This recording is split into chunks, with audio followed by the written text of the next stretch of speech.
Hey, it's Rachel Cooke, your modern mentor. I'm the founder of Lead Above Noise, a firm specializing in retaining, engaging, and developing talent. You know, the past few years have done a number on the world of employees and the workplace. One day, we're resigning, we're reckoning, and the next, we're climbing through a recession.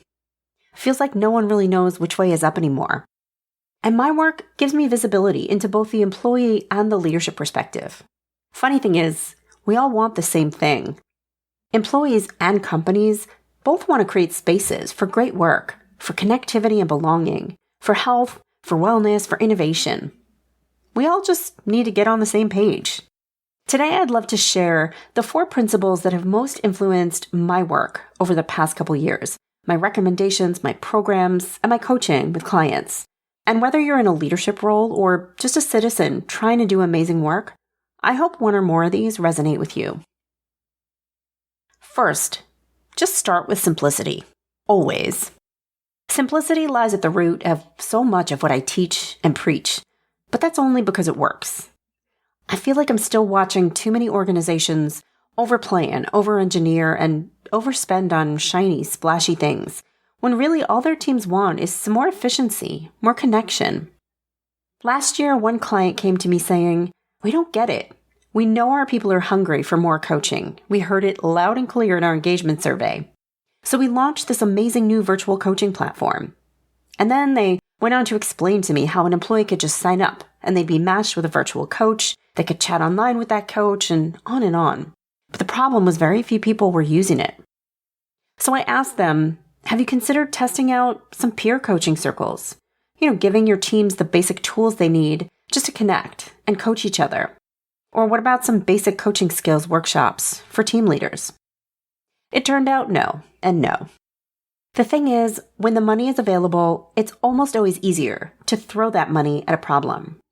But so often, the most desirable solution, the most necessary solution, is one that costs just a fraction of the expensive one, but it's more human, more organic. People weren't looking to chat online with random strangers. They wanted to coach and be coached by their peers, their colleagues, their leaders. They wanted more coaching in the moment, in the context of the work. No signups required. Are you seeing similar missteps being made in your workplace? My counsel is always this. Choose where you want to see a change, and then do something so simple it almost makes you laugh. But start there and see how it goes. Principle number 2 is teach a little, but mostly create accountability for action. Gartner is one of many firms saying that leadership development will and should be a huge focus for 2023. And while I may have a horse in this race, I have to say I seriously agree. Leaders need to be invested in. It's how they learn and develop new skills, but also serves to leave them feeling, kind of worth it. It's a means of driving engagement as much as it is capability. But delivering development the right way is the only real way to see a payoff, a return on that investment.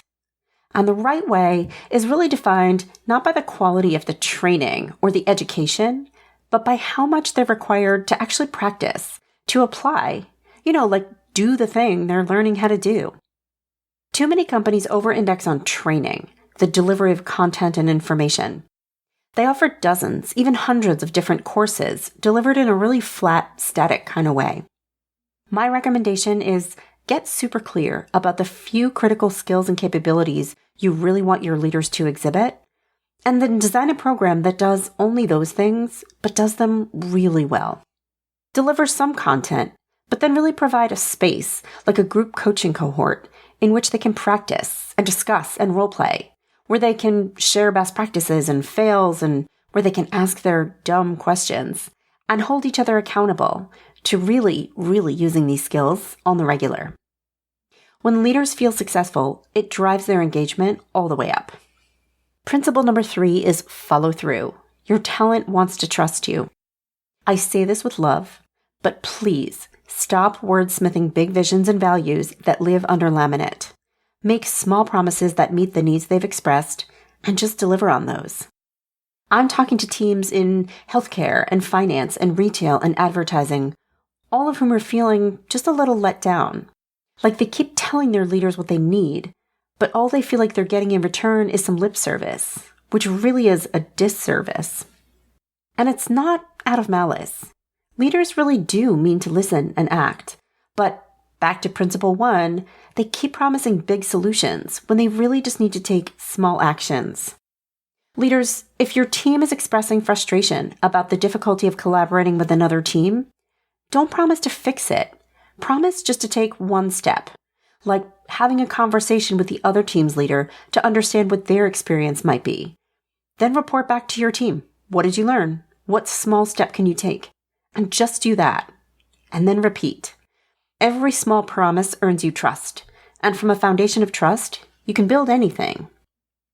Employees, if you're still waiting on that solution your leader promised, find a way, with professional grace, to lovingly remind them. Like, hey boss, let me know if I can be helpful in finding ways to enhance our collaboration with that other team. I'm here to help.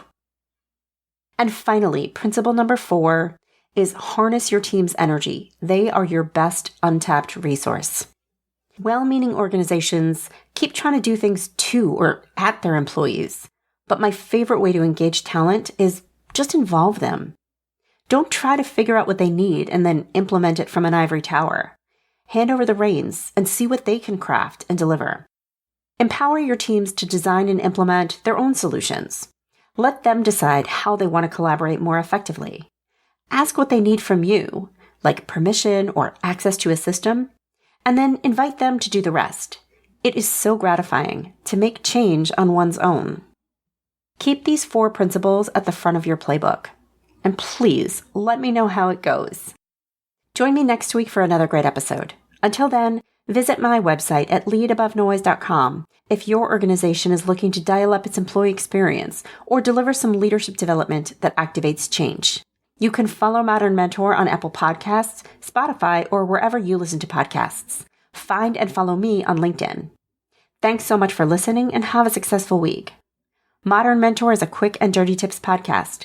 It's audio engineered by Dan Feyerabend with script editing by Adam Cecil. Our podcast and advertising operations specialist is Morgan Christensen. Our digital operations specialist is Holly Hutchings. Our marketing and publicity assistant is Davina Tomlin, and our intern is Cameron Lacey.